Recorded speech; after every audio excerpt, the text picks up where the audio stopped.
사람들은 보통 종교 이야기를 하면 불편해합니다. 화내는 분들도 있더라고요. 그런데 신기하게도 이 질문은 달랐습니다. 세계관을 묻는 질문입니다. 저도 개인적으로 많은 사람들과 전도 대화를 나누었는데요.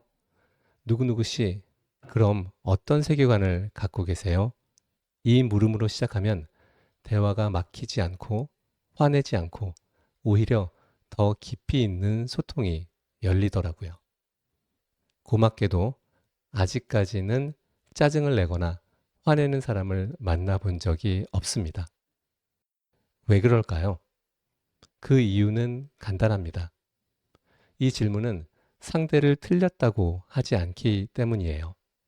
대신 당신은 어떻게 생각하세요? 라고 묻기에 나름대로 자신의 세계관을 자랑스럽게 얘기해 줍니다.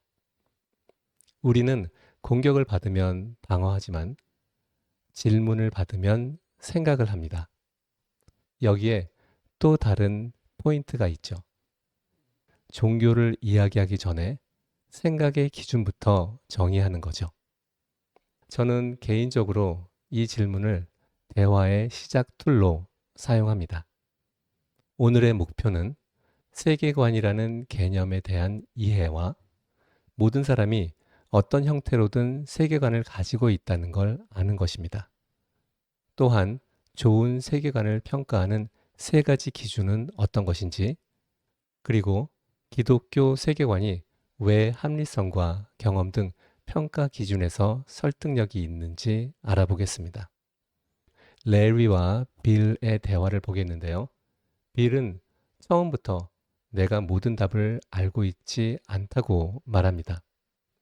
오히려 다음과 같은 태도를 보여주지요. 질문을 억누르지 않고 서로 존중하며 동의하지 않을 수 있다는 사실을 인정하고 믿음이 비합리적인 것이 아니라 설명 가능한 것인지 탐구하겠다는 태도입니다. 토론 질문 생각해 볼까요? 사람들은 왜 삶의 의미나 죽음 이후를 생각하게 될까요?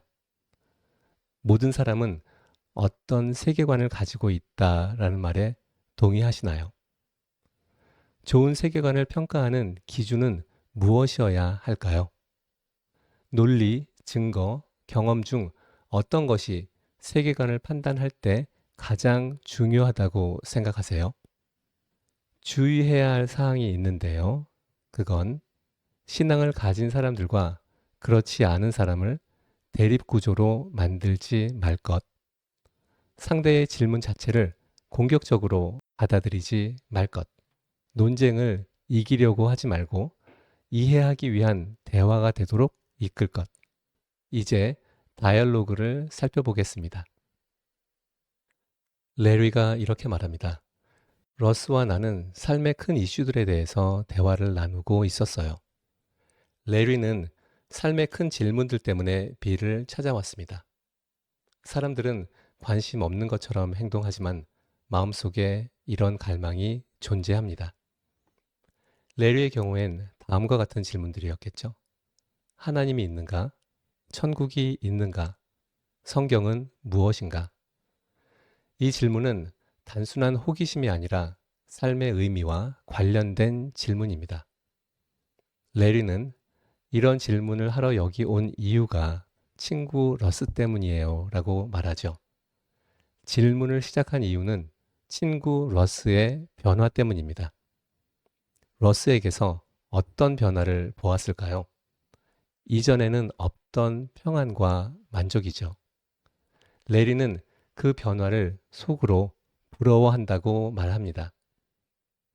많은 사람들이 논리적인 이유보다 삶의 변화 때문에 신앙에 관심을 갖기 시작합니다. 빌은 서로 기분을 상하지 않고 의견을 달리할 수 있다는 처음부터 중요한 원칙을 제시합니다. 의견이 달라도 서로 존중하며 대화할 수 있다. 질문을 공격적으로 받아들이지 않고 함께 탐구한다. 자신도 이런 질문들과 수십 년 동안 씨름해 왔다고 말합니다. 빌은 나는 결코 지적 자살을 하고 싶지 않았다고 얘기해요. intellectual suicide란 생각하지 않고 믿는 것 아니면 논리와 질문을 아예 포기하는 거예요. 믿음이 비이성적인 것이 아니라 이해 가능한 것이어야 한다고 말합니다. 빌은 모든 사람들이 자신도 모르는 사이에 세계관에 대한 믿음, 즉 신념을 가지고 있다고 해요. 레리는 세계관은 무엇을 의미하는 거예요? 라고 묻죠. 많은 사람들에게 세계관이란 단어는 철학적인 용어처럼 느껴질 수 있습니다. 빌은 세계관은 단순히 삶의 가장 큰 질문들에 답하는 거예요 라고 정의합니다. 예를 들어, 우리는 어디에서 왔는가? 왜 존재하는가? 어떻게 살아야 하는가? 그리고 죽으면 어떤 일이 일어나는가? 이 질문에 대한 답들이 모이면 하나의 세계관이 됩니다. 레리는 이런 큰 질문들에 대한 답이 단지 믿음만으로 이루어졌다는 건가요? 라고 묻죠.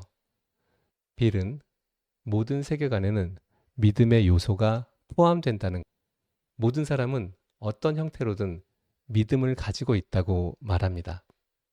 무신론도 세계관이다. 자연주의도 세계관이다. 종교도 세계관이다.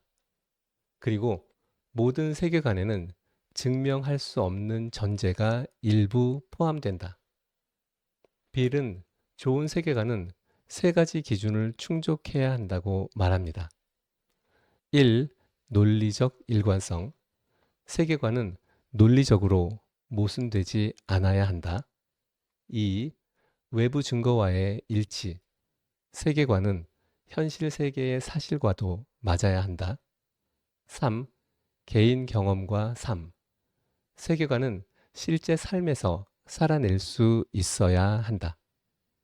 빌은 이것을 livable worldview라고 말합니다. 기독교야말로 그 세 가지 기준을 독특하게 충족한다고 나는 믿어요 라고 하죠.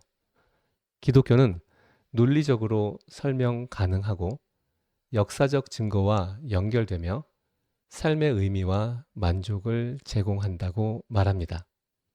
레리가 본 러스의 변화는 바로 세 번째 기준과 연결됩니다. 만족감 말이에요. 좋은 세계관은 단지 논리적인 것뿐만 아니라 삶에서 실제로 의미와 평안을 제공해야 한다는 말이죠. 레리는 이제 본격적으로 질문을 시작하려 한다고 하면서 트랙 1을 마치게 됩니다.